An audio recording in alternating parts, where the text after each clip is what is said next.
स्वागत है आप सभी का देवरिया कोचिंग क्लासेस के इस सुंदर से प्लेटफॉर्म पे। आज हम लोग बेटा इस प्लेटफॉर्म पे सेट नंबर 5 के साथ उपस्थित हैं। आपको सेट नंबर 4 तक आते आते निश्चित रूप से बहुत ही बेहतर लगा होगा और आप मानेंगे नहीं, मुझे भी बहुत बेहतर लगा आपसे जुड़कर। निश्चित रूप से आप पढ़ने वाले बच्चे हैं और जब किसी डेडिकेटेड पर्सन के सामने आप अपनी अभिव्यक्ति को प्रस्तुत करते हैं तो निश्चित रूप से चार चांद वाली बात हो जाती है। तो आप सभी इस प्लेटफॉर्म पे जुड़कर निश्चित रूप से इस प्लेटफॉर्म पे चार चांद लगा दिए हैं। आप सभी को मेरे तरफ से शुभकामनाएं, धन्यवाद। मैं आपका अपना पुष्कर तिवारी सर आज क्लास 12 के प्रीवियस ईयर के 5वें सेट के साथ उपस्थित हूं। पहला और दूसरा प्रश्न बच्चा आप जानते ही हो कि बहुविकल्पीय प्रश्न होते हैं। तो आइए हम शुरू करते हैं बहुविकल्पीय प्रश्नों का खजाना। यह वीडियो बहुत बड़ा बनाने का हमारा उद्देश्य नहीं है बेटा, इसलिए हम टू द टॉपिक रहेंगे और बेहतर करेंगे, बेहतर सीखेंगे। तो आइए आपके आदेशानुसार हम चलते हैं प्रश्न नंबर 1 के तरफ। प्रश्न नंबर 1 हमारा बहुविकल्पीय प्रश्न होता है। कौन सा प्रश्न होता है बेटा? बहुविकल्पीय प्रश्न। और यह सीधे हम पहुंच चुके हैं सेट नंबर 5 के क्वेश्चन संख्या पहले पर। और क्वेश्चन संख्या पहला है बेटा, ये देखिए क्या गजब। क्वेश्चन संख्या पहला ही बहुत लाजवाब। सेट नंबर 5 302 HM सेट है। खंड क की शुरुआत हो रही है। पहला प्रश्न हम लोगों के सामने है कि चंद छंद वर्णन की महिमा के लेखक कौन हैं? चंद छंद वर्णन की महिमा के लेखक का हमें नाम बताना है। यह जो चंद छंद वर्णन की महिमा है बेटा, यह एक व्याकरण का यानी व्याकरणीय ग्रंथ है। कौन सा ग्रंथ है? व्याकरणीय रचना है। व्याकरणीय रचना है और निश्चित रूप से इस रचना को कवि गंग जी के द्वारा लिखा गया। गंग कवि के द्वारा इसे लिखा गया है बेटा। यदि ऑप्शन की बात किया जाए तो हमारे ऑप्शन में है सदल मिश्र, लल्लू लाल, गंग, राम प्रसाद निरंजनी जी। यदि बात करें बेटा सदल मिश्र की तो ध्यान देना बेटा, सदल मिश्र ने एक किताब लिखा नाशिकेतोपाख्यानम।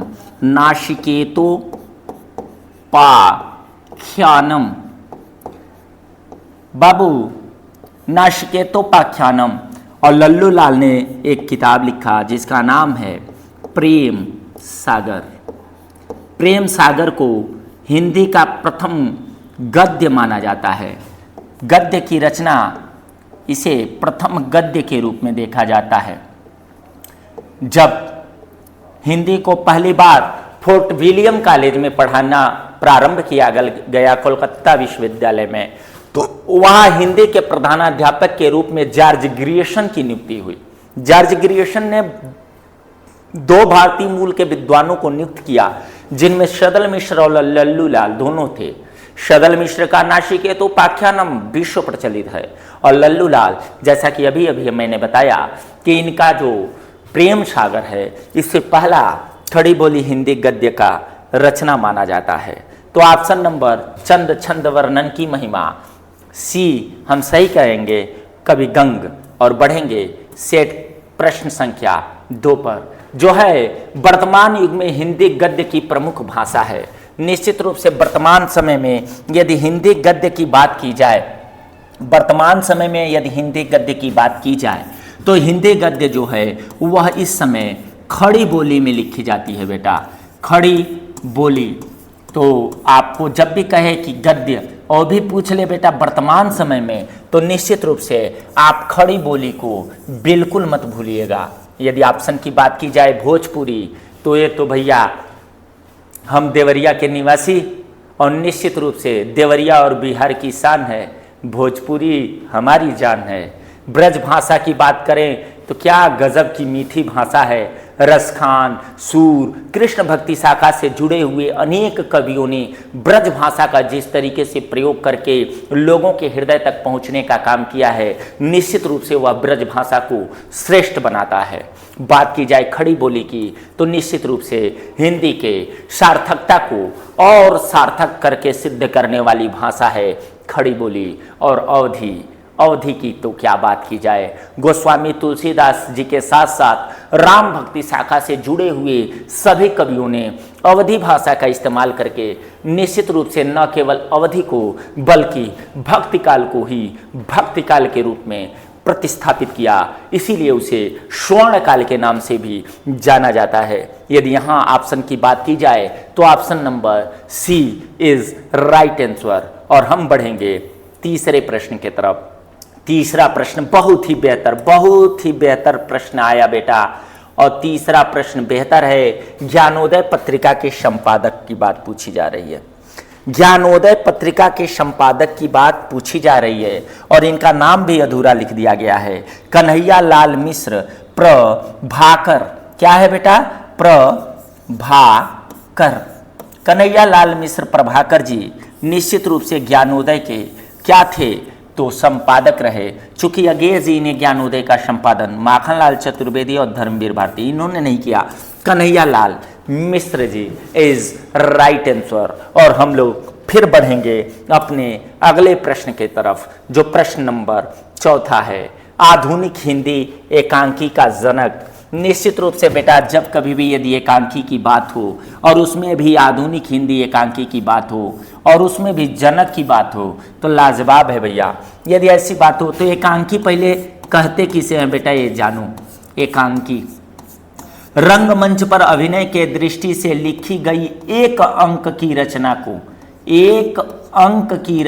को एकांकी कहते हैं। और इसके जाने माने राइटर हैं भैया राम कुमार वर्मा। कौन है बेटा? राम कुमार वर्मा। निश्चित रूप से राम कुमार वर्मा जी को आधुनिक हिंदी एकांकी का जनक माना जाता है। आप लोगों को यह आंसर निश्चित रूप से बहुत ही बेहतर लगता होगा, बहुत ही सुंदर तरीके से आप लोग इन सारे तथ्यों को समझ रहे होंगे। और हम बढ़ रहे हैं पहले प्रश्न के अंतिम पड़ाव पर और हमारे सामने प्रश्न है बेटा हरिशंकर परसाई एक ख्याति लब्ध लेखक हैं। उनको किसमें ख्याति मिली है? तो निश्चित रूप से हरिशंकर परसाई जी की बात की जाए तो उनकी एक रचना आपको याद आएगी, उनकी एक रचना आपको याद आएगी बेटा। कौन सी रचना? तो बाबू प्रेमचंद के फटे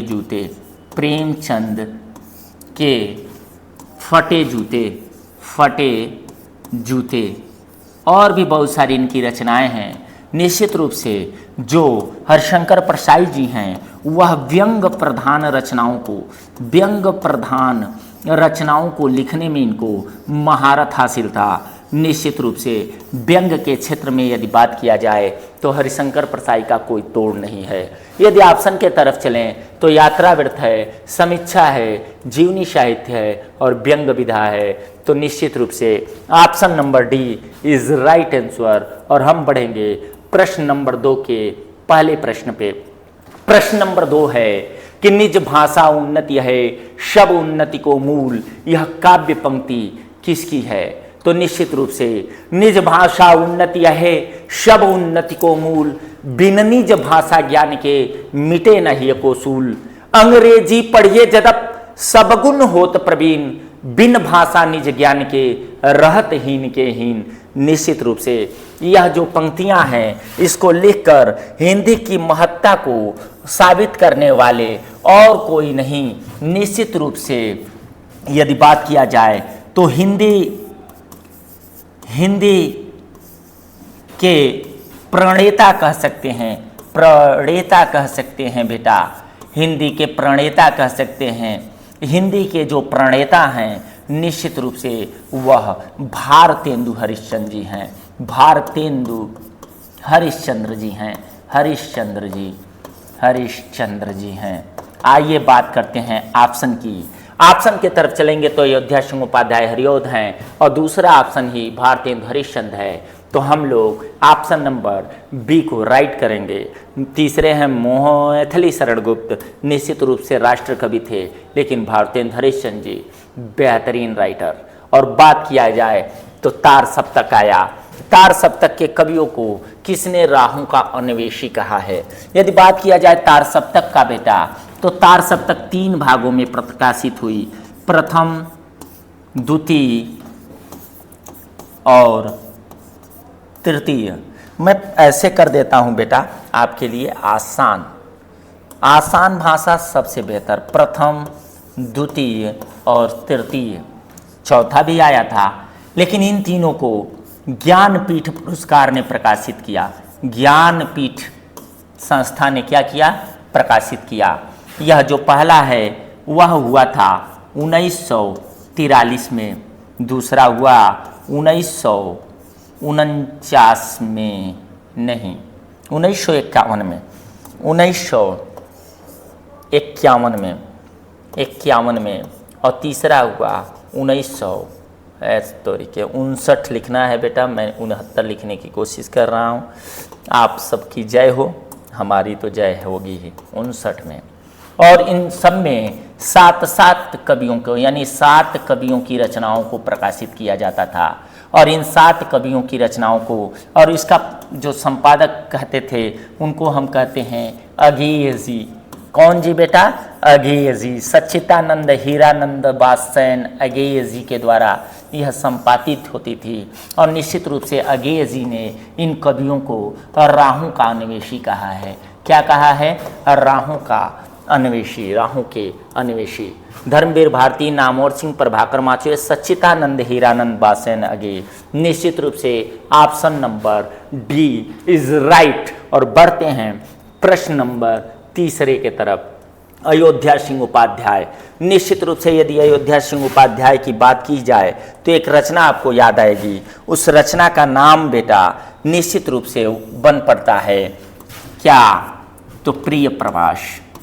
प्रिय प्रवास, इसे खड़ी हिंदी बोली की प्रथम रचना मानी जाती है, प्रिय प्रवास। और प्रिय प्रवास लिखने वाले अयोध्या सिंह उपाध्याय ने निश्चित रूप से वैदेही वनवास नामक रचना लिखा है। तो option number B is right. और हम पढ़ते हैं चौथे नंबर के प्रश्न पे। निम्नलिखित में से प्रयोग प्रगतिवादी कवि, ध्यान देना बेटा, बहुत अच्छी बात है, नहीं है पूछा है। एक क्वेश्चन पे आप लोगों को बेटा ध्यान देना पड़ेगा कि कहाँ नहीं है और कहाँ है। तो नागार्जुन की बात की जाए तो निश्चित रूप से यह प्रगतिवादी कवि हैं। केदारनाथ अग्रवाल जी प्रगतिवादी कवि हैं। त्रिलोचन जी प्रगतिवादी कवि हैं। गिरजा कुमार माथुर जी प्रगतिवादी कवि नहीं हैं। तो निश्चित रूप से प्रगतिवाद से इनका कोई संबंध नहीं है। तो option number D is right answer, question number दूसरे के चौथा का। और हम बढ़ चले हैं दूसरे के 5वें प्रश्न पे। प्रकृति का सुकुमार कवि। निश्चित रूप से प्रकृति का सुकुमार कवि कहा जाए या प्रकृति का चितेरा कवि कहा जाए। प्रकृति का चितेरा कवि बेटा, कौन सा कवि? चितेरा कवि कहा जाए। ये सारी उपमान को अपने अंदर समेटे हुए निश्चित रूप से सुमित्रा नंदन पंथ जी, सुमित्रा नंदन पंथ जी हमारे सामने आएंगे। इनकी जो रचनाएं हैं उनमें इन्होंने निश्चित रूप से मानवीय करण अलंकार का प्रयोग करते हुए जिस प्रकार से प्रकृति का चित्रण किया है अपने आप में बेटा अलबेला है। मैं 4 लाइनें सुमित्रा नंदन पंथ की एक रचना है ग्रामश्री, उससे आपको सुनाता हूं। फैली खेतों में दूर तलक मखमल की कोमल हरियाली, लिपटी जिसमें रब की किरणें चांदी की सी उजली डाली जाली। तो तिनकों के हरे हरे कण पर, तिनकों के हरे हरे कण पर हिल हरित रुधिर है रहा जल, मानो भूतल पर बिछा हुआ नभ का चिर निर्मल नील फलक। तो रोमांचित सी लगती वसुधा आई जो गेहूं में बाली, और हर सनई की सोने की किंकिरियां है शोभाशाली। तोड़ती भीनी तैलाक गंध फूली, सरसों पीली पीली, लोहरित दरा से झांक रही नीलम की कलती सी नीली। मैं पूरा सुनाने लगूंगा इसलिए मुझे ठहरो, वीडियो बड़ा हो जाएगा। निश्चित रूप से दूसरे के 5वें का ऑप्शन नंबर सी सही था, जिसमें था सुमित्रानंदन पंत। और अब हम बढ़ चुके हैं गद्यांश के तरफ। गद्यांश आधारित प्रश्नों को हमें उत्तर देना है। और यह देखिए, भाषा स्वयं संस्कृति का एक अटूट अंग है। भाषा आया बेटा, भाषा और आधुनिकता। संस्कृति परंपरा से निःशब्द होने पर भी परिवर्तनशील और गतिशील है। उसकी गति विज्ञान की प्रगति के साथ जोड़ी जाती है। वैज्ञानिक आविष्कारों के प्रभाव के कारण अद्भुत नई सांस्कृतिक हलचलों को शाब्दिक रूप देने के लिए भाषा के परंपरागत प्रयोग पर्याप्त नहीं है। इसके लिए नए प्रयोग की, नई भाव योजना को व्यक्त करने के लिए नए शब्दों की खोज महती आवश्यकता है। यदि बात किया जाए प्रश्नों की, तो हमें शीर्षक और लेखक का नाम बताना है, रेखांकित अंश की व्याख्या करनी है, अद्भुत और परंपरागत का अर्थ बताना है, भाषा परिवर्तनशील क्यों है, और प्रस्तुत गद्यांश में लेखक किस बात पर बल दे रहा है। तो निश्चित रूप से आंसर की बात की जाए तो आंसर भाषा और आधुनिकता। मैंने पढ़ते वक्त ही बोला था, निश्चित रूप से जब भाषा की बात आए तो निश्चित रूप से यह भाषा और आधुनिकता से ही जुड़ी होगी। और निश्चित रूप से आपको याद होगा जी सुंदर रेड्डी ने इसको लिखा है। यदि व्याख्या की बात की जाए तो प्रस्तुत गद्यांश के माध्यम से लेखक कहना चाहता है कि किसी भी भाषा संस्कृति का महत्वपूर्ण अंग होता है। अभिव्यक्ति का माध्यम होने के कारण भाषा की भूमिका अत्यधिक महत्वपूर्ण हो जाती है। भाषा का निर्माण समाज के द्वारा किया जाता है, अतः समाज द्वारा निर्मित संस्कृति एवं भाषा भी परिवर्तनशील है। परिवर्तनशील है। परंपराएं, रीतियां, मूल्य आदि के परिवर्तन होने के साथ साथ संस्कृति एवं भाषा भी परिवर्तित होती रहती है। प्रश्न था बेटा कि भाषा क्यों परिवर्तित होती रहती है। भाषा में होने वाले परिवर्तन का संबंध विज्ञान के प्रगति के साथ भी जोड़कर देखा जाता है। दूसरा था अद्भुत का अर्थ बताना। तो निश्चित रूप से आप जितने भी लोग इस देवरिया कोचिंग क्लासेस के प्लेटफॉर्म पर जुड़े हैं, आप अद्भुत हैं, अनूठे हैं, अनोखे हैं। और परंपरा की बात की जाए तो निश्चित रूप से चली पीढ़ियों दर पीढ़ी चली आ रही जो रीति रिवाज हैं उन्हें हम परंपरा कहते हैं। जो परंपरा से प्राप्त हुआ है, परंपरा के अनुसार चलने वाला। और निश्चित रूप से भाषा परिवर्तनशील है क्योंकि यह समाज और संस्कृति का हिस्सा है। और अंतिम प्रश्न था प्रस्तुत गद्यांश में लेखक कहना क्या चाह रहा है। तो भाषा और संस्कृति के घनिष्ठ संबंध पर बल दिया है। उन्होंने यह समझाने का प्रयास किया है कि संस्कृति परिवर्तनशील है, गतिशील है, इसके साथ तालमेल बना कर रखना पड़ेगा और भाषा के नए प्रयोगों को, शब्दों और अभिव्यक्तियों को अपनाना आवश्यक होगा। हम बढ़ते हैं इसके अथवा के तरफ। यदि बात की जाए बेटा अथवा के तरफ, तो क्या गजब की बात है। ये तो और आसान है। पूछ रहा है बेटा, बोल रहा है कि मातृभूमि पर निवास करने वाले मनुष्य राष्ट्र का दूसरा अंग है। राष्ट्र का स्वरूप पृथ्वी हो और मनुष्य न हो तो राष्ट्र की कल्पना संभव है। हम लोगों ने एक वीडियो में इसे पढ़ा भी है, इस गद्यांश को। पृथ्वी और जन दोनों को सम्मिलित से ही राष्ट्र का स्वरूप संपादित होता है। जन के कारण ही पृथ्वी मातृभूमि की संज्ञा प्राप्त करती है। पृथ्वी माता है और जन सच्चे अर्थों में पृथ्वी के पुत्र हैं। भूमि माता है, मैं उसका पुत्र हूं। जन के हृदय में इस सूत्र का अनुभव ही राष्ट्रीयता की कुंजी है। आइए प्रश्न की तरफ चलते हैं। प्रस्तुत गद्यांश का पाठ और लेखक का नाम है रेखांकित अंश। राष्ट्र का दूसरा अंग क्या है? पूछ रहा है राष्ट्र का दूसरा अंग क्या है। तो आप देखिए बेटा, यहां मनुष्य राष्ट्र का दूसरा अंग है। यह पहला प्रश्न का आंसर हो गया। दूसरे का राष्ट्र का दूसरा, राष्ट्र की कल्पना कब असंभव है? आप पढ़िए बेटा, राष्ट्र की कल्पना कब असंभव है? तो लिखा है कि राष्ट्र की कल्पना पृथ्वी हो। यहां तीसरा प्रश्न है, पृथ्वी हो और मनुष्य न हो तो राष्ट्र की कल्पना असंभव है। और चौथा है बेटा कि राष्ट्र की राष्ट्रीयता की कुंजी क्या है। तो अब क्या गजब बात है। यदि बात की जाए कुंजी की बेटा, तो आप कुंजी ढूंढिए, मैं आपको आंसर देता हूँ। निश्चित रूप से आप कुंजी ढूंढने के चक्कर में इस गद्यांश को पढ़ेंगे और पढ़ेंगे तो आंसर आपको बेहतर प्राप्त होगा। चूँकि मैं चाहता हूँ कि आपको मैं यहीं समझा के आगे बढ़ूँ। यहाँ है अनुभव ही राष्ट्रीयता की कुंजी है। किसका अनुभव बेटा? तो यहाँ है चौथा प्रश्न, जन के हृदय में इस सूत्र का, किस सूत्र का? कि पृथ्वी हमारी माता है और हम उसके पुत्र हैं, का होना ही क्या है बेटा? निश्चित रूप से कुंजी है, राष्ट्रीयता की कुंजी है। आप सभी लोगों को बहुत ही बेहतर तरीके से आंसर इसका पता चल गया होगा। हम बढ़ जाते हैं प्रश्न नंबर 4 पर, और प्रश्न नंबर 4 हमें पद्यांश से प्रश्न पूछ रहा है। पद्यांश है, क्या कर सकती थी बड़ी मंबरादाशी, मेरा ही मन रह सका न निज विश्वासी, जल पंजरगत अब अरे अधीरा भागे, के ज्वलित भाव थे स्वयं तुझी में जागे। क्या गजब की पंक्ति है। और निश्चित रूप से शीर्षक और कवि का नाम बताना है। आप समझ गए होंगे यह कैकेयी अनुताप का है और इसको लिखा है मैथिली शरण गुप्त जी ने। पंजरगत और ज्वलित शब्दों के अर्थ बताना है। कैकेयी अपने अंतर्मन को अधीर और अभागा मानकर क्यों कहती है? जल पंजरगत अब अरे अधीर अभागे पंक्ति में प्रयुक्त अलंकार तो आप जान ही गए। जल पंजर अ आया तो भैया अनुप्रास अलंकार, अनुप्रास। और जल पंजरगत अब, पहले जल पंजर था, अब अरे अधीर अभागे, तो निश्चित रूप से यहाँ उपमा अलंकार भी मौजूद है। तो उपमा और अनुप्रास अलंकार। आइए वैसे हम आंसर के तरफ चलते हैं। व्याख्या हो ही गया। ग, पंजरगत पिंजरे में बंद यानी कैद। ज्वलित का मतलब होता है प्रज्वलित, जलता हुआ, अत्यंत तीव्र।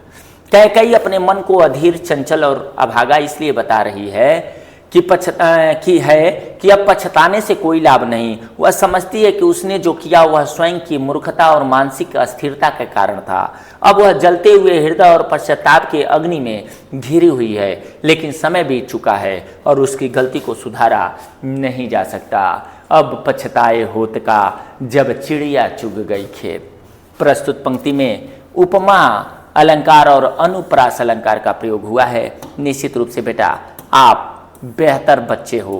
और हम चलते हैं अथवा के तरफ। सामने टिकते नहीं बनराज पर्वत डोलते हैं, कांपता है कुंडली मारे समय का ब्याल, मेरी बाह में मारुत गरुण गजराज का बल है, मर्त्य मानव की विजय का तुर्य हूं मैं, उर्वशी अपने समय का सूर्य हूं मैं। आइए निश्चित रूप से रामधारी सिंह दिनकर जी ने क्या गजब प्रस्तुत किया, इसकी भी शीर्षक बतानी है। रेखांकित अंश की व्याख्या है। राजा पुरूरवा किससे अपने मन की स्थिति का वर्णन कर रहा है। प्रस्तुत पद्यांश में प्रयुक्त रस बताना है और कांपता है कुंडली मारे समय के ब्याल का इसका अर्थ बताना है। दिनकर जी की यह पंक्ति है उर्वशी से ली गई है। पुरूरवा उर्वशी से कहते हैं कि मैं इतना शक्तिशाली हूं कि बन के राजा सिंह तक की मेरे सामने एक नहीं चलती। पर्वत मुझसे खौफ खाते हैं और समय रूपी सर्प भी मेरे सम्मुख कुंडली मारकर कांपता रहता है। मेरी भुजाओं में एक साथ पवन, गरुड़ और हाथी का सामर्थ्य है। पुरूरवा आगे कहते हैं कि मैं इस मृत लोक में विजय का शंखनाद हूं, अर्थात मेरा सामर्थ्य मानव शक्ति का परिचायक है। मैं समय को प्रकाशित करने वाला सूर्य हूं, मैं घोर अंधकार को मिटाने वाली प्रचंड अग्नि हूं। मुझे बादलों के मस्तक पर भी रथ चलाने की क्षमता है, अर्थात मैं निर्वाध गति से कहीं भी आ और जा सकता हूं। निश्चित रूप से राजा पुरूरवा अपनी प्रिया उर्वशी से अपने मन की स्थिति का वर्णन करते हुए कहते हैं, वे अपने पराक्रम और गौरव को व्यक्त करते हुए बताते हैं कि अपराजय और समय के प्रबल प्रभाव के विरुद्ध भी खड़े रह सकते हैं। निश्चित रूप से आप रस तो अपने आप पकड़ लिए होंगे कि इसमें वीर रस की प्रधानता है, क्योंकि मैंने आपको उसी रस में पढ़कर सुनाया। उत्साह नामक अस्थायी भाव आपके हृदय में जागृत हुआ। निश्चित रूप से हम बढ़ेंगे अथवा 5वें प्रश्न के तरफ। और 5वां प्रश्न आया है बेटा हमारे सामने जीवन परिचय के रूप में। जीवन परिचय के रूप में अब 3 विद्वान और विद्वतों का हमारे सामने नाम है।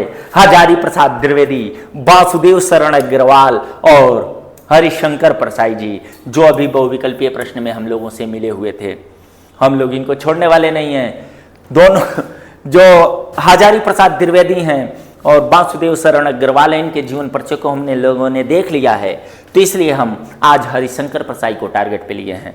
आइए हरिशंकर प्रसाई को जानते हैं। और बच्चों, यदि इतना ही मेहनत कर रहे हो ब्रदर, तो मात्र इन्हीं 3 विद्वानों के जीवन परिचय को याद कीजिए। मैं विश्वास दिलाता हूं आपके एग्जाम में 1 आए हुए हैं। अभी पेपर बन रहा होगा, मैं अभी यहाँ कह रहा हूँ कि आए हुए हैं, तो निश्चित रूप से 3 याद कीजिए, 1 आएंगे। बात करते हैं हरिशंकर प्रसाई के साहित्य के तरफ चलते हैं और उनके जीवन के तरफ थोड़ी सी झांकियां मारते हैं भैया। तो 22 अगस्त 1922 को इनका जन्म हो गया भैया। हुआ कहाँ हो, तो इनका जन्म हुआ बाबू मध्य प्रदेश में इटारसी के निकट जमानी नामक स्थान पे हुआ और इनकी प्रारंभिक शिक्षा मध्य प्रदेश में ही हुई। इन्होंने बेटा हिंदी से एमए किया, साथ में इन्होंने स्वतंत्र लेखन प्रारंभ किया। इन्होंने साहित्यिक सृजन में बाधा का अनुभव किया, इसलिए प्रकाशन एवं संपादन के तौर पर जबलपुर में वसुधा, ध्यान देना बेटा, वसुधा नामक पत्रिका का साहित्यिक मासिक पत्रिका का स्वयं संपादन और प्रकाशन किया, जो बाद में आर्थिक कारणों से बंद हो गया। हरिशंकर प्रसाई जी साप्ताहिक हिंदुस्तान, धर्मयुग तथा अन्य पत्र पत्रिकाओं में नियमित रूप से लिखते रहे और अंतिम में भैया 10 अगस्त 1995 को ये परलोक वासी हो गए।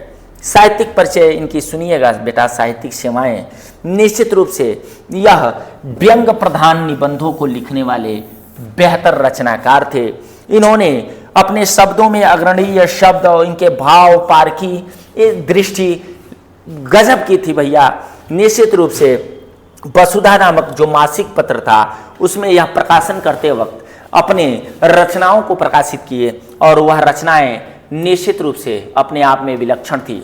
यदि बात किया जाए बेटा इनकी रचनाओं की, तो निश्चित रूप से इनकी रचनाओं की यदि बात की जाए तो उनमें कहानी भी मिलेगी, उपन्यास मिलेगा, निबंध मिलेगा और भी विधाओं पे इनकी लेखन कार्य और रचनाएं क्या हुई, चली।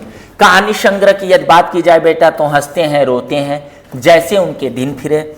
उपन्यास की बात की जाए, बहुत अच्छा उपन्यास है बेटा, रानी नागफनी की कहानी, और दूसरा है तट की खोज।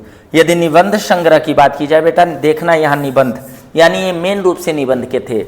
तब की बात और थी, भूत के पांव पीछे, बेईमान की परत, पगडंडियों का जमाना, सदाचार का तावीज, शिकायत मुझे भी है, और अंत में ठिठुरता गणतंत्र, विकलांग श्रद्धा का दौर।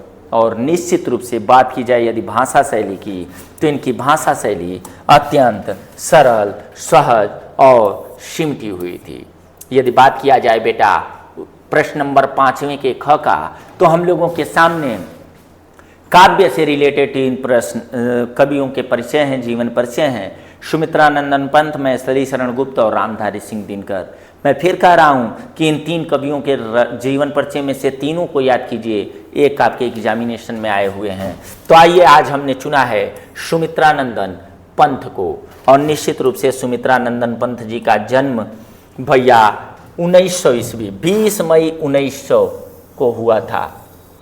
1900 ईस्वी में हुआ था। इनके पापा का नाम भैया गंगादत्त पंत था और माता का नाम बेटा सरस्वती देवी था। इनका कौशानी के वर्नाकुलर स्कूल में इन्होंने अपनी प्रारंभिक शिक्षा प्राप्त की और बेटा वर्ष 1919 में इनका आगमन हुआ बनारस में और वहाँ इन्होंने हाई स्कूल की परीक्षा उत्तीर्ण की। आगे यदि बात किया जाए तो म्योर सेंट्रल कॉलेज में यह प्रवेश लिए और आगे की अपनी पढ़ाई किए। निश्चित रूप से उपनिषद, दर्शन तथा आध्यात्मिक साहित्य की ओर इनकी रुचि प्रारंभ से ही थी, क्योंकि पंडित शिवाधार पांडे ने इन्हें अत्यधिक प्रेरित किया था। यदि बात किया जाए तो बाद में यह इलाहाबाद पहुंचे और इलाहाबाद में रूपाद पत्रिका में ये प्रकाशन करने लगे। बीच में प्रसिद्ध नर्तक उदय शंकर के संपर्क में आए और फिर इनका परिचय अरविंद घोष जी से हुआ। यह बहुत टर्निंग पॉइंट है भैया, अरविंद घोष जी से इनका परिचय हुआ। इनके दर्शन से प्रभावित होकर पंत जी के अनेक काव्य संकलन स्वर्ण किरण, स्वर्ण धली, उत्तरा आदि में प्रकाशित किए। 1950 में आकाशवाणी में इन्होंने चीफ प्रोड्यूसर का भार संभाला। 1961 में इन्हें पद्म भूषण सम्मान कला एवं टेढ़ा चाँद पर साहित्य अकादमी पुरस्कार, लोकायतन पर सोवियत पुरस्कार और 1968 में बेटा चिदम्बरा के लिए भारतीय ज्ञान पुरस्कार से इनको सम्मानित किया गया। और अंत में 28 दिसंबर 1977 को प्रकृति का यह सुकुमार कवि अपने प्रकृति के ही गोद में समाहित हो गया।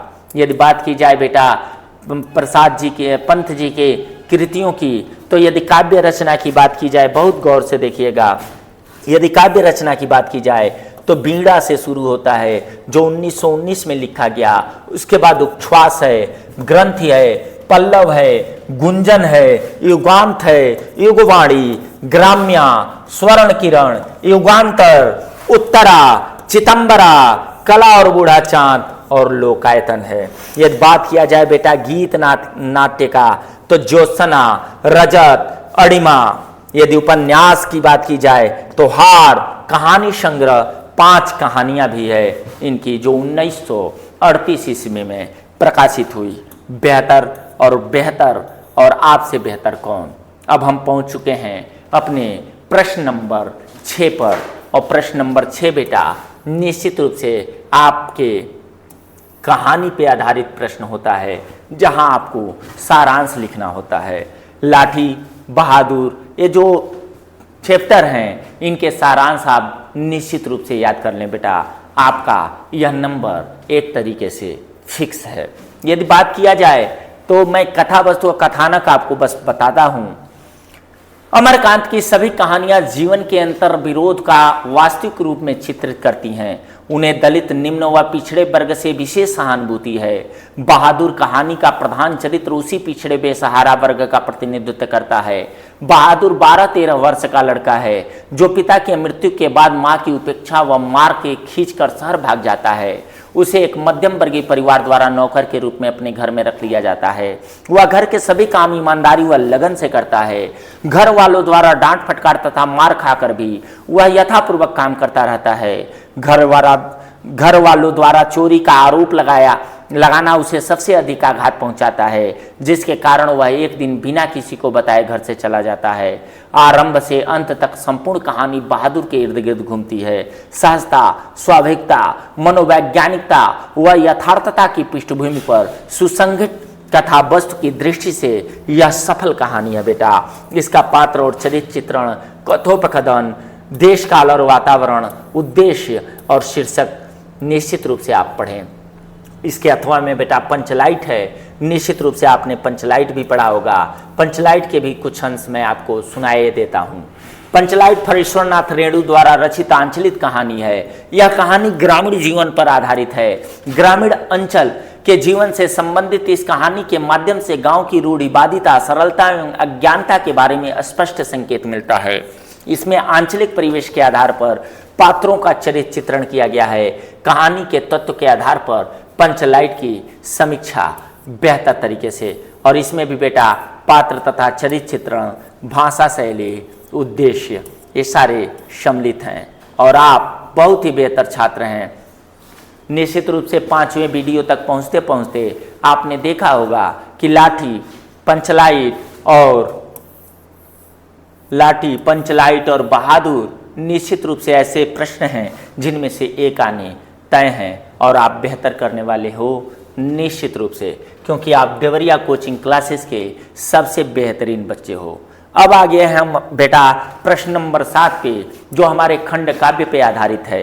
यह देवरिया कोचिंग क्लासेस का जो प्लेटफॉर्म है वह उत्तर प्रदेश के विभिन्न जिलों तक फैला हुआ है, और निश्चित रूप से विभिन्न जिलों में विभिन्न प्रकार के खंड काव्यों को पढ़ाया जाता है। यदि बात किया जाए देवरिया जिले की तो यहाँ रश्मि रथी पढ़ाई जाती है। वैसे ही आजमगढ़, बलिया और अन्य जिलों में अलग अलग खंड काव्य पढ़ाए जाते हैं। पहले वीडियो, दूसरे वीडियो, तीसरे वीडियो तक आते आते हमने 1-2 जिलों को कवर करने की कोशिश की है। लेकिन आप जिस भी जिला से बिलोंग करते हो बेटा, निश्चित रूप से अपने खंड काव्य के सारांश को और उसके मुख्य पात्र के चरित्र चित्रण को याद कर लीजिए। आप निश्चित रूप से यह नंबर अपने साथ जोड़ने वाले हैं। यह 5 नंबर का प्रश्न होता है। मैं दिखाता भी हूं। मुक्ति खंड काव्य की प्रमुख घटनाओं का उल्लेख करना है, सारांश पता रहेगा, आप घटना का उल्लेख कर देंगे। मुक्ति खंड काव्य के नायक कौन है, उनका चरित्र चित्रण करना है, कोई भी होगा आप करेंगे। मैंने कहा कि मुख्य पात्र का चरित्र चित्रण। बात कर लेते हैं रश्मि रथी के चतुर्शत का कथा वस्तु लिखना है, पता रहेगा सारांश, आप कथा वस्तु लिख पाएंगे। रश्मि रथी खंड काव्य के आधार पर बेटा चरित्र चित्रण करना है निश्चित रूप से।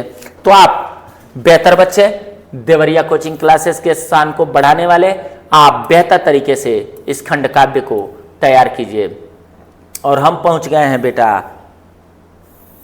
अपने अगले प्रश्न पे, और यह अगला प्रश्न होना चाहिए प्रश्न नंबर 8। और प्रश्न नंबर 8 हमसे संस्कृत गद्यांश का अनुवाद करवाना चाहता है, और निश्चित रूप से संस्कृत गद्यांश का अनुवाद बेहतर तरीके से होगा। आइए चलते हैं वाराणसी, आपको लेते चलते हैं।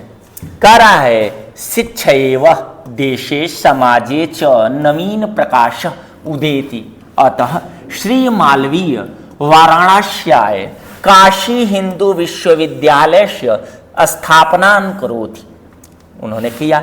अस्य निर्माणाय अयम जनान धनम अयाचत, जनस्य महत्यस्मिन् ज्ञान यज्ञे प्रभुते धनमस्मे प्रेक्षन्, तेन निर्मितोय विशालाय विश्वविद्यालय भारतीयानां दानशीलतया श्री मालवीयस्य यशस्य च प्रतिमूर्ति विभाति। क्या बात है बेटा, हिंदी के विकास और विचार के लिए मालवीय जी ने हिंदी विश्वविद्यालय की स्थापना की, जो लोगों से चंदा मांग कर किया गया। यहाँ इस गद्यांश में यही बताया जा रहा है कि भारत के लोग धन्य है भैया कि ऐसे कार्यों के लिए वो क्या करते हैं, दान देते हैं। और निश्चित रूप से मालवीय जी तो कृति प्रसिद्ध ये हैं कि उन्होंने अपना सर्वोच्च न्यौछावर करते हुए ऐसे बड़े विश्वविद्यालय का निर्माण किया। आइए व्याख्या की बात करते हैं। इनका हिंदी, संस्कृत एवं अंग्रेजी कौन किन का, यहां से पढ़िए बेटा। इन्होंने हिंदू एवं हिंदुस्तान के उत्थान के लिए निरंतर प्रयत्न किया। शिक्षा से ही राष्ट्र तथा समाज में नव प्रकाश का उदय होगा। इसलिए श्री मालवीय जी ने बनारस में काशी हिंदू विश्वविद्यालय की स्थापना की। इसके निर्माण के लिए उन्होंने लोगों से धन मांगा। इस महायज्ञ में लोगों ने इन्हें पर्याप्त धन दिया, जिससे निश्चित रूप से मालवीय जी की यश और ख्याति बहुत ही तीव्र गति से बढ़े। आइए हम चलते हैं अथवा के तरफ। अथवा यदि पढ़ा जाए बेटा तो हम पढ़ रहे हैं याज्ञवल्क्य उवाच। याज्ञवल्क्य बोलते हैं बेटा, क्या बोलते हैं, न वा अरे मैत्रेयी, मैत्रेयी जी से याज्ञवल्क्य जी बोल रहे हैं। पति कामाय पति प्रियो भवति, बहुत अच्छा बहुत अच्छा। आत्मनस्तु वै कामाय पति प्रियो भवति, न वारे जयाया कामाय जया प्रिया भवति। आत्मनस्तु वै कामाय जया प्रिया भवति, न वारे पुत्रस्य वित्तस्य च कामाय पुत्रो वित्तः वा प्रिय भवति। आत्मनस्तु वे कामाय पुत्रो वित्तः वा प्रिय भवति, ना वा वरे सर्वस्य कामाय सर्वप्रिय भवति। आत्मनस्तु वे कामाय सर्वप्रिय भवति। क्या गजब की बात है बेटा। निश्चित रूप से इस गद्यांश में हमसे यह कहा जा रहा है कि हर एक व्यक्ति जो है वह स्वार्थी होता है। यदि पति पत्नी से प्रेम करता है तो निश्चित रूप से उसमें स्वार्थ है। यदि पत्नी पति से कर रही है तो स्वार्थ है। पत्नी माँ बेटे से, बेटा माँ से, हर जगह स्वार्थ है बेटा। क्यों? क्योंकि निश्चित रूप से, और इस समय तो जो धन की अलबेला धनात्मक बातें जो हैं प्रचलित हो रही हैं, वह निश्चित रूप से इस बात को सिद्ध करती हैं।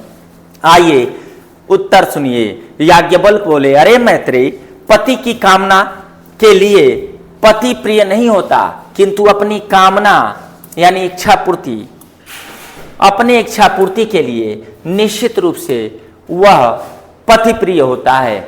और पति के लिए पत्नी प्रिय नहीं होती। सबको अपनी इच्छा के लिए ही निश्चित रूप से एक दूसरे क्या होते हैं बेटा, प्यारे होते हैं। और आप तो निश्चित रूप से प्यारे हैं। समझदार के लिए इशारा ही काफी है। आइए हम चलते हैं अपने गद्यांश दूसरे के। अच्छा, पद्यांश आ गया। पद्यांश से हमें अर्थ बताने हैं बेटा, निश्चित रूप से पद्यांश है। विनोदेन कालो गच्छति धीमताम व्यसनेन च मूर्खणाम निद्राय कलेवा। कह रहा है भैया, कह रहा है ना, कह रहा है कि जो मूर्ख व्यक्ति होता है वह अपना समय निद्रा में व्यतीत करता है, और जो ज्ञानी पुरुष होते हैं वो अपने लक्ष्य के प्राप्ति में, जैसे आप ज्ञानी बैठे हुए हैं, आप अपने लक्ष्य के प्राप्ति के लिए इस समय अपने मोबाइल और लैपटॉप पे देवरिया कोचिंग क्लासेस पे पुष्कर तिवारी सर को सुन रहे हैं, तो निश्चित रूप से आप धन्य हैं। आइए अर्थ पढ़ लेते हैं। बुद्धिमान लोगों का समय काव्य एवं शास्त्रों के आनंद में व्यतीत होता है तथा मूर्ख लोगों का समय बेटा बुरी आदतों एवं सोने और झगड़ा झंझट में व्यतीत होता है। यदि इसके अथवा को पढ़ा जाए तो बिरल बिलड़ा अस्थुरा अस्तरा काला विवेश सज्जना मन इव मुने सर्वत्रेव प्रसन्नम भूनम अपसरति शध्वांत चिंतात तामि दुर्जना ब्रजति च निशा क्षिप्र लक्ष्मी रंदु यमनी। बहुत अच्छी बात है बेटा। आइए हम अर्थ देख लेते हैं इसका, इसकी व्याख्या देखते हैं बेटा। भैया आप ऊपर जाएंगे, व्याख्या देख लेते हैं। कह रहा है बेटा बड़े तारे गिने चुने दिखाई देते हैं, जैसे कलयुग में सज्जन प्रेमी ढूंढत मैं फिरो, प्रेमी मिला न कोई, प्रेमी को प्रेमी मिले सब विसमृत होए। निश्चित रूप से इस कलयुग में सज्जन पुरुष को तलाशना बेटा अपने आप में कोयले में हीरा तलाशने जैसा है, बहुत ही बेहतर। जैसे कलयुग में सज्जन संपूर्ण आकाश मुनि के मन के समान प्रसन्न हो गया, अंधेरा वैसे ही मिटता जा रहा है जैसे सज्जनों के चित्त से दुर्जन और उद्यमनियों की लक्ष्मी तीव्रता से भागी जा रही हैं, अर्थात आलसी पुरुष के धन की भांति निशा शीघ्र समाप्त हो जाएगी। बेटा आगच्छन्ति यदा लक्ष्मी नारिकेला फलाम्बुज निर्गच्छन्ति यदा लक्ष्मी गजभुत्त कपित्वते। यदि बात किया जाए तो हम पहुंच चुके हैं आपके सहयोग से प्रश्न नंबर 9 पर, और हमारे सामने मुहावरे और लोकोक्तियां दी गई हैं। किसी एक का बेटा हमें अर्थ लिखकर उसका वाक्य परिवर्तन करना है। और बात किया जाए देवरिया कोचिंग क्लासेस की तो यह आपको बहुत ही आसान बना देता है हर चीज को। आइए आपको मैं समझाए दिया देता हूं। नाक का बाल होना यानी किसी का बहुत प्रिय या विशेष कृपा पात्र होना। वाक्य यदि बनाना है बेटा तो आप बनाएंगे मोहन अपने गुरु जी का नाक का बाल है, इसलिए हर काम में उसे प्राथमिकता दी जाती है। दूसरा था बेटा टोपी उछालना। निश्चित रूप से आप जान रहे हैं कि किसी सार्वजनिक रूप से बेइज्जती करना या अपमान करना क्या कहा जाता है बेटा? टोपी उछालना।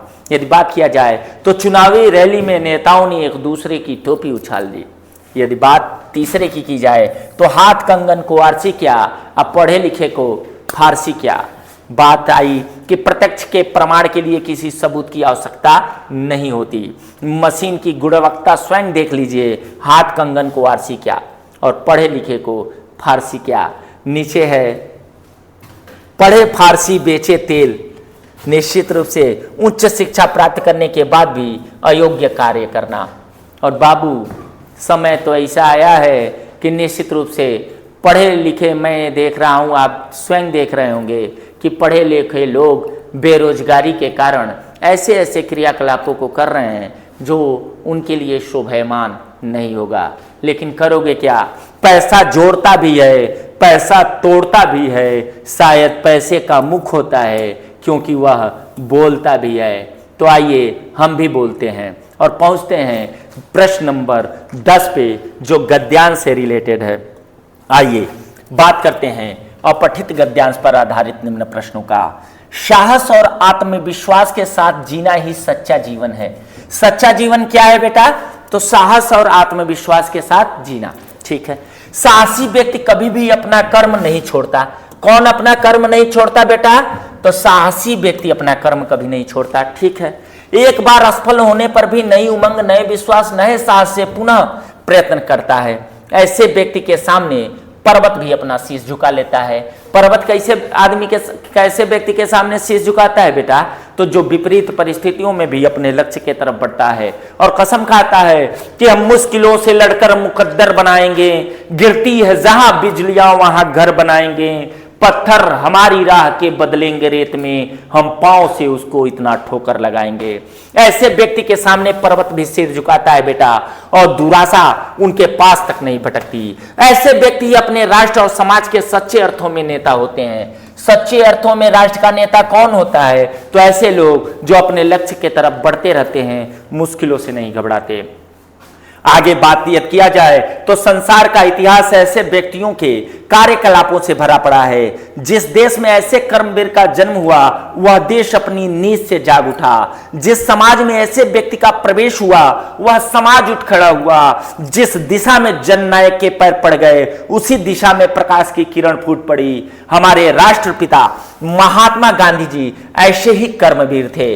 हमारे लिए उनका यही संदेश, फल की परवाह किए बिना अपना काम करते रहो, न कठिनाई से डरो न बाधाओं से डरो, ही बेहतर है। अब आइए बात करते हैं बेटा। पूछ रहा है उपयुक्त गद्यांश का शीर्षक लिखिए। तो क्या कर्मवीर हम नहीं लिख सकते? कर्मवीर लिख सकते हैं कि नहीं? लिख सकते हैं। सच्चा जीवन किसे कहते हैं? अभी आपने पढ़ा। सच्चा जीवन क्या है भैया? तो साहस और आत्मविश्वास के साथ जीना ही सच्चा जीवन है। कर्मवीर की क्या विशेषता है?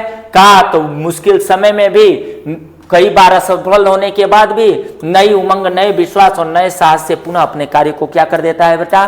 प्रारंभ कर देता है। और साहस का महत्व, साहस व आत्मविश्वास के साथ जीना, उसी का आंसर है बेटा। आप पहले ही से कर चुके हो। हम बढ़ते हैं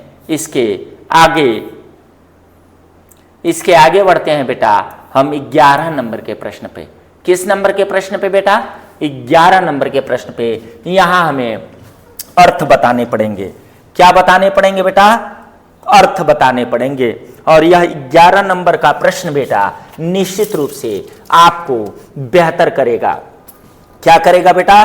बेहतर करेगा। यदि बात की जाए बेटा तरंग की, तुरंग तो आप जानते होंगे, तुरंग आप जानते होंगे, तरंग तो तरंग भी जान रहे हैं। तरंगे चलती हैं यानी लहर, लहर। और तुरंग का मतलब होता है घोड़ा। क्या होता है? घोड़ा। गणपति के पावन पांव पूज बाणी पद को कर नमस्कार, उस चंडी को, उस वीडियो लंबा हो जाएगा शॉर्ट में। आइए चलते हैं। है क्या? लहर और घोड़ा। Option number B is right. और बढ़ गए कंकाल और कंगाल। ये भैया दोनों हम हैं, कंकाल भी हैं और कंगाल भी हैं। आइए अर्थ की तरफ चलते हैं। ढांचा और गरीब, निश्चित रूप से आपका अस्थिपंजर और निर्धन। A B, option number B is right. और हम बढ़ेंगे प्रश्न नंबर आगे। और प्रश्न है निम्नलिखित शब्दों में से किसी एक शब्द के 2 सही अर्थ लिखने हैं। तो आइए बेटा हम इसे थोड़ा सा बेहतर तरीके से समझने की कोशिश करते हैं। मंगल, मंगल ग्रह और मंगलवार, सही है कि ना? हेमा मालिनी हेम आया है तो क्या लिखोगे? बोलो। हिम और स्वर्ग, हिम और स्वर्ग। बात किया जाए बेटा तात, तो तात मने पिता, तात मने चाचा, तात मने भाई। तो आप जो भी आप लिखना चाहें, तो तात का यदि आप चलेंगे तो निश्चित रूप से मैं तो यही कहूँगा कि आप लिखिए तात मने पिता, और तात मने बड़ा भाई भी होता है, बड़ा भाई। मैं सत्य कहता हूं सखे सुकुमार मत जानो मुझे, युद्ध में निज तात से प्रस्तुत सदा मानो मुझे। और निश्चित रूप से शालीमुख मतलब होता है भ्रमर। भ्रमर मने समझ रहे होंगे भौरा। क्या होता है? भौरा। इनमें से किसी एक शब्द के हमें 2 सही अर्थ लिखने थे। आपके ऊपर है आप किसको लिखते हैं। चूंकि देवरिया कोचिंग क्लासेज आपको बेहतर करके दिखाता है और आपके पास है किए गए उपकार को मानने वाला। और इसमें 2 शब्द है। उपकारी तो ठीक है, हटाइए, धन्यवादी यो हटाइए। 2 शब्द है बेटा, कृतज्ञ और कृतज्ञ। ये शब्द बहुत ध्यान से देखिएगा बेटा, क्योंकि इन दोनों में बहुत ही कम अंतर है। यदि बात किया जाए कृतज्ञ का, तो इसका अर्थ होता है किए हुए उपकार को, किए गए उपकार को न मानने वाला, न मानने वाला। और यदि बात किया जाए कृतज्ञ का तो किए हुए उपकार को मानने वाला। तो निश्चित रूप से हमें मानने वाला बताना था, तो option number C is right answer. और हम बढ़ चुके हैं अपने अगले प्रश्न के तरफ, जहां बहुत अधिक बोलने वाले को कह रहा है कि क्या बोला जाएगा। तो बड़ी बाचाल है भाई, बकवादी नहीं, अधिभाषी नहीं, मितभाषी नहीं, बाचाल इज राइट आंसर। और हम बढ़ गए हैं घ के तरफ, जहां हमें दो वाक्यों को शुद्ध करके लिखना है। प्रांजल सिवाय और प्रवेक आएगा, प्रवेक आएगा। रमेश पुस्तक को पढ़ता है, अच्छा पुस्तक को पढ़ेगा कि पुस्तक से पढ़ता है, से होगा। केवल एक प्रश्न मात्र का उत्तर देना है, अरे भैया केवल भी लगेगा और एक भी लगेगा, ऐसा कैसे संभव है? या तो केवल रहेगा नहीं तो एक रहेगा, तो केवल यदि लगाएंगे तो एक हटा देंगे। केवल प्रश्न मात्र का उत्तर देना है, केवल ही हटा दीजिए, एक प्रश्न मात्र का उत्तर देना है, खत्म है। भारत में प्राथमिक शिक्षा निःशुल्क है, यहाँ बिंदी होगा, और भारत में प्राथमिक शिक्षा निःशुल्क है, इज राइट। और हम पहुंच गए हैं अपने 12 नंबर के प्रश्न पे, जहां हमें रस से प्रश्न पूछ रहा है, हास्य और शांत से। यदि हास्य रस की बात की जाए तो इसका अस्थाई भाव हास होता है, हास होता है। विभाव, अनुभाव और संचारी भाव के साथ जब हास नामक अस्थाई भाव संयोग करता है तो हास्य रस की उत्पत्ति होती है। या किसी भी व्यक्ति के वेशभूषा, रंग, रूप, स्वरूप को देखकर जब हमारे हृदय में हास नामक अस्थाई भाव जागृत होता है तो निश्चित रूप से हास्य रस की उत्पत्ति होती है। और शांत का अस्थाई भाव होता है निर्वेद। तो विवाह, अनुभाव और संचारी भाव के साथ जब निर्वेद नामक अस्थाई भाव संयोग करता है तो शांत रस की उत्पत्ति होती है। हास्य का यदि उदाहरण कहा जाए तो हंसी हंसी भाजे देख दुल्हा दिगंबर के पाहुन जे आवे, हिमांचल के उछा से शीश पर गंगा हंसे, भुजनी भुजंग हंसे, हासही को दंगा भयो नंगा के विवाह में। सबसे जो पॉपुलर है, बिंद के बासी उदासी तपोव्रत धारी, नारी दुखारी सुखारी। और यदि शांत रस की बात की जाए तो आप जान ही रहे हो, हीरा पयो गांठ गठियो बार बाको क्यों खोले। और आप पहुंच चुके हैं हम लोग अलंकार के तरफ। जब हम रसरी को देखे और सांप समझ जाएं तो भैया हमें भ्रम हो गया। क्या हो गया? भ्रम। तो जब भ्रम हो तो भ्रांतिमान अलंकार। और उपमा, जब किसी से किसी की तुलना हो तो उपमा अलंकार। जैसे मैं, यदि मेरी बात की जाए तो मैं किसके जैसा कहूं जी? कोई बेहतर हीरो तो नहीं हूं मैं, तो छोड़िए मेरी बात। लेकिन आप निश्चित रूप से बेटा किसी न किसी हीरो के जैसे लग रहे हो। तो तुलनात्मक अध्ययन जब किया जाएगा तो उपमा अलंकार। भ्रांतिमान भ्रम, बिल विचार कर नाग सुंड में घुसने लगा विषैला सांप, काली ईख समझ विषधर को उठा लिया फिर गजने आप। एक हाथी, नाग में हाथी, हाथी जो है सूंड लटका कर जा रही थी, तब तक एक सांप जो है वो समझा कि यह बिल है, उसके नाक में घुसने लगा, भ्रम हो गया उससे, भ्रांतिमान। तब तक हाथी को भी भ्रम हुआ, उसने सोचा कि यह काला ईख है, उसने भी उस भुजंग को, सांप को पकड़ा और उठा लिया, यह भ्रम है। और तुलना आप जान ही रहे हो, चांद से मुखड़े वालों की तुलना बताने की क्या आवश्यकता। और हम चले हैं छंद के तरफ। यदि बात किया जाए तो दो छंद हमारे तरफ दिया है, सोरठा और कुंडलियां। सोरठा जो है बेटा मात्रिक छंद है, और वह भी कौन सा मात्रिक छंद है बेटा? तो आप कहेंगे सर यह एक अर्धसम मात्रिक छंद है। कौन सा? अर्धसम मात्रिक छंद है। इसमें 4 चरण होते हैं। कितने चरण होते हैं? 4 चरण होते हैं। इसके पहले और तीसरे में 13-13 और दूसरे और चौथे में 11-11, सॉरी उल्टा कर दिया मैंने, उल्टा हो गया, 11-13। इधर रहेगा भैया 11, पहले और दूसरे तीसरे में 11-11 और दूसरे और चौथे में 13-13 मात्राएं होती हैं। यह दोहा का उल्टा होता है, दोहा का उल्टा। दोहा में पहला और तीसरे में 13-13 और दूसरे और चौथे में 11-11 मात्राएं होती हैं। यदि बात किया जाए तो मूक होई बाचाल पंगु चढ़े गिरिवर गहन, इसका उदाहरण निश्चित रूप से आपके सामने है। जासु कृपाल सुदयाल द्रवो शकल कलिमल दहन। अभी मैंने कहा कि यह दोहा का उल्टा है, तो यदि हम उलाट के पढ़ दें तो दोहा हो जाएगा। तो पढ़ लेते हैं, पंगु चढ़े गिरिवर गहन, मूक होहि बाचाल, द्रवो शकल कलिमल दहन, जासु कृपाल सुदयाल। तो बहुत ही बेहतर, हम चलते हैं अपने 13वें नंबर के प्रश्न के तरफ। और 13वां नंबर का प्रश्न बेटा पत्र है। और पत्र तो मैंने आपको 4 वीडियो में बहुत ही बेहतर तरीके से पढ़ाया, फिर भी मेरा दायित्व है कि आपको समझाऊं। पत्र बेटा 2 प्रकार के होते हैं, औपचारिक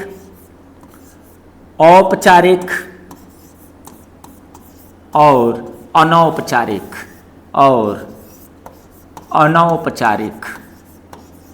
जो औपचारिक पत्र हैं बेटा वह ऑफिशियल पत्र होते हैं, और अनौपचारिक पत्र जो हो वह घरेलू पत्र होता है। घरेलू मतलब हित नात, रिश्तेदार, मामा, चाचा, फूफा, फूफी को लिखा जाता है। और निश्चित रूप से यदि ऑफिशियल लैंग्वेज में कुछ लिखा गया तो वह है बेटा औपचारिक प्रश्न। यहाँ हमें कॉलेज में लिखना है कंप्यूटर ऑपरेटर के पद के लिए, तो निश्चित रूप से यह औपचारिक प्रश्न है। तो सबसे पहले हम पता लिखते हैं, फिर हम क्या लिखते हैं बेटा, आओ यहाँ लिखा भी है, सेवा में श्रीमान जनरल प्रबंधक ABC इंटर कॉलेज रोडई। और सबसे जरूरी है बेटा कि जो औपचारिक होता है उसमें विषय डालते हैं हम। अनौपचारिक पत्र में विषय नहीं लिखा जाता, औपचारिक में विषय लिखा जाता है।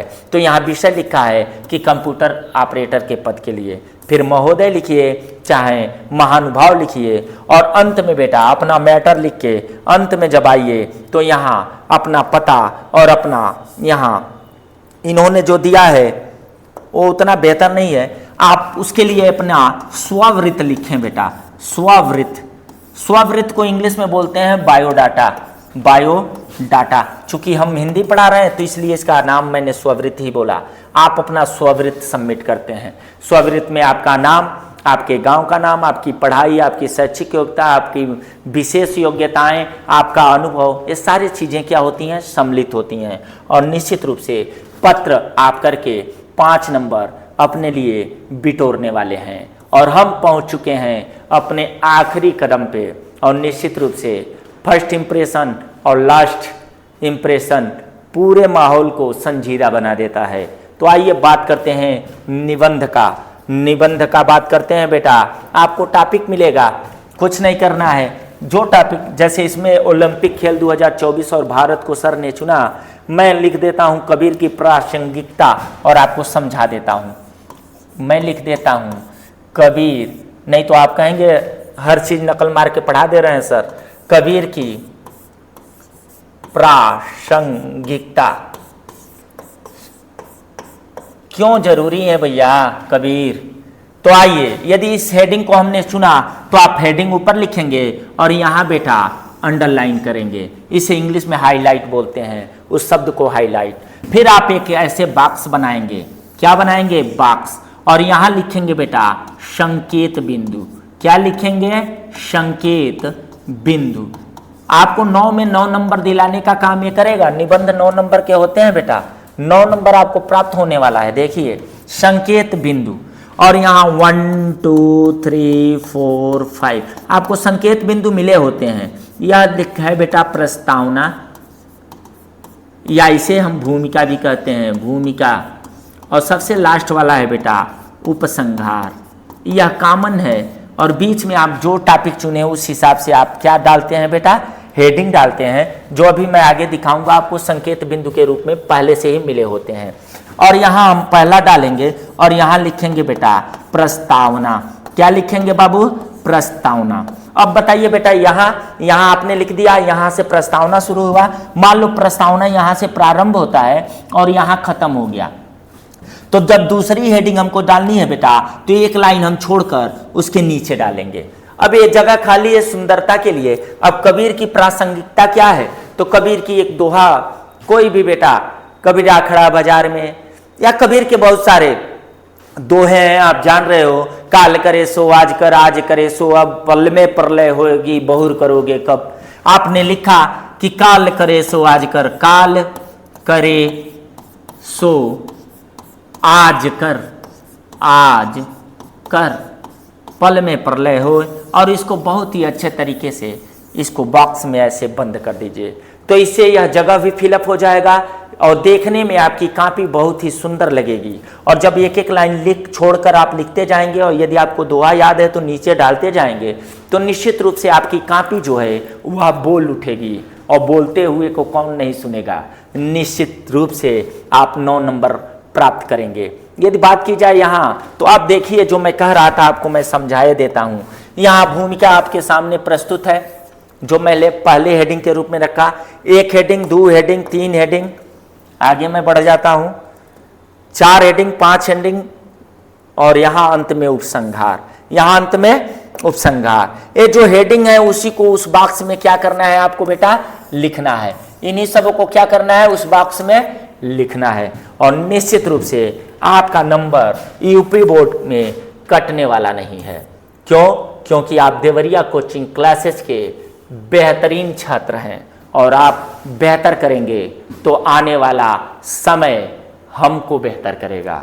क्योंकि हमारी जो काबिलियत है उसको प्रेजेंटेशन यानी उसको प्रस्तुत करने का जो काम कर रहा है वो आप हैं।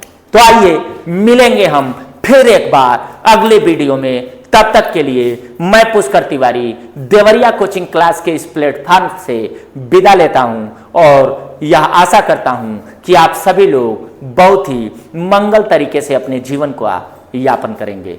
थैंक यू, धन्यवाद।